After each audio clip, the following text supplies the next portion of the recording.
Welcome to my page guys. ह्यो माझो पहिलो व्हिडिओ असा इंस्टाग्रामचो आणि ह्याच्यात मी आज करतले मांदेली फ्राय. सगळ्यात पहिलं मी हैसर तवो घेतलं आहे, त्याच्यावर तेल तापत ठेवलं आहे. त्याच्यानंतर मी या मांदेलींका मीठ मसालो लावून ठेवलेलं आहे आणि दुसऱ्या बाजूक तांदळाचा पीठ, रवो आणि हिरवो मसालो मालवणी लोकांका माहितीच असताला काय असा ता, जो आम्ही माशांका वापरतो. त्याच्यानंतर मी अशी कोट करून घेतलं आहे मांदेलींका एक एक करून आणि मग ती तेलावर सोडायची एक एक करून. ज्याच्यामध्ये वाईट जरा तव्यावर तेल जास्त घ्या, कारण की कसं चळचळीत तेलात भाजलेले मासे जरा बरे लागतात खाऊ आणि तेल माशांका वाईट जरा तेल होयाच. त्याच्यामुळे मग असे मासे एक एक करून सगळे घातले आणि मग वाईट थोड्या टायमाने 5 मिनिटांनी त्यांना तुम्ही पलटी करू शकता, कारण की जास्त टाईम नाही लागणार माशांका ह्या फ्राय जाऊक. आणि मग मासे असे पलटी करले, एकदा पलटी केल्यात का ते जातले. आणि कोणाक जर नाही आवडत असतली मांदेली ना, आय एम शुअर जर तुम्ही असे बनवल्यात ना तुमका नक्की आवडतली मांदेली खाऊ.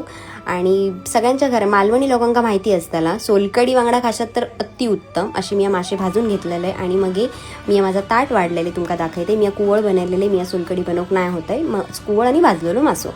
Thanks for watching guys. आणि तुमका नक्की माझा व्हिडिओ आवडलो असात आणि wait for the next video. Bye bye. Thank you.